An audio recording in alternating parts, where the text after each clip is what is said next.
It's kind of funny. We spend so much time worrying about big, catastrophic failures for our most advanced technology. But what if the biggest threat isn't some massive event, but something totally invisible, something we're surrounded by every single second? Just plain old air. Today, we're diving into this double-edged sword called oxidation, and we're going to see how the air we breathe can be both the villain and the hero for high-tech surfaces. Okay, so picture this. You've got a perfectly engineered surface. We're talking about a cutting-edge medical implant, maybe, or a super precise tool for manufacturing. It's been designed to be unbelievably hard, incredibly smooth, basically flawless. It's built to last. But the second that perfect part leaves the clean, protected lab where it was made, it runs into its biggest enemy. And no, it's not stress or friction. It's something way more basic.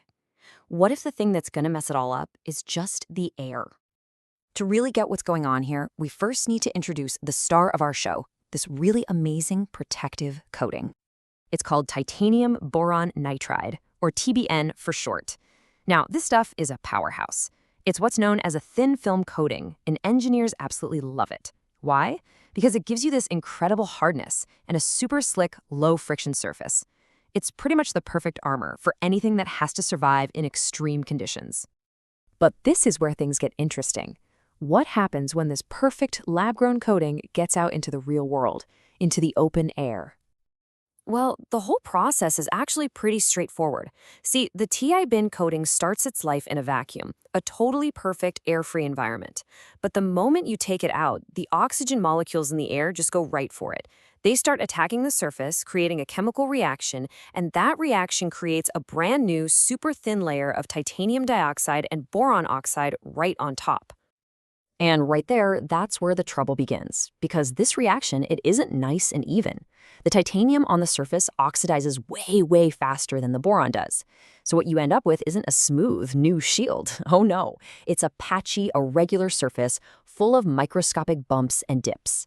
And that unevenness, well, that's the source of all the problems we're about to see. So, okay, this invisible chemical reaction has completely changed the surface of our perfect coating. Let's take a look at the consequences. So the first, most obvious thing is that the surface that was once perfectly smooth is now, on a tiny level, pretty rough. This creates something called uneven wettability, which is just a fancy way of saying liquids don't spread out smoothly anymore. This new rough texture also changes how light bounces off of it, and sometimes it can even lead to tiny little microcracks forming. Now you might be thinking, okay, so it's a little rough. Who cares? Well, if you're talking about a medical implant like an artificial hip joint, it's a huge deal. That uneven wettability can totally mess with how the body's own proteins and cells are supposed to grab onto and grow around the implant. That could seriously affect how successful it is in the long run. And it's not just about how it works, it's also about how it looks. That new roughness completely changes the color and the shine of the coating.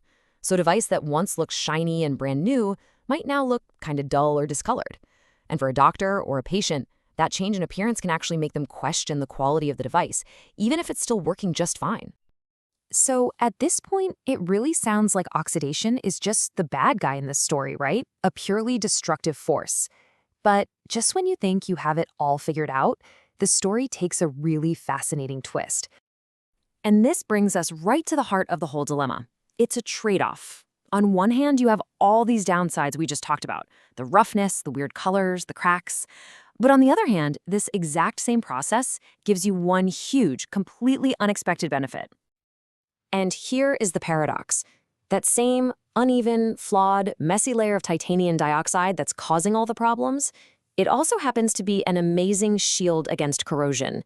It makes the material underneath much tougher against chemical attacks, which, as you can imagine, is super important for something that's going to live inside the human body. The research paper we're looking at puts it perfectly. It describes a trade-off between oxidation-induced morphological changes and the gain in electrochemical passivation, which, is a very sciencey way of saying you're giving up a perfect-looking surface in exchange for much, much better long-term protection. It's a classic engineer's dilemma. So this leads us to the ultimate challenge for the people who design these things. This is really the heart of it all. The very same process that makes the surface look and feel worse is also what gives it the protection it needs to last for years. So the entire field of surface engineering is wrestling with this exact balancing act. How do you get that incredible corrosion resistance without giving up the smooth, beautiful, and functional surface you started with? And that really leaves us with the big, multi-million-dollar question that's driving all the new research. Is there a way to control this process? Can we somehow guide the way the air attacks the surface to build a protective layer that's both strong and smooth? How do you get all the good parts of oxidation without any of the bad? The person who figures that out, well, they might just unlock the next generation of advanced materials.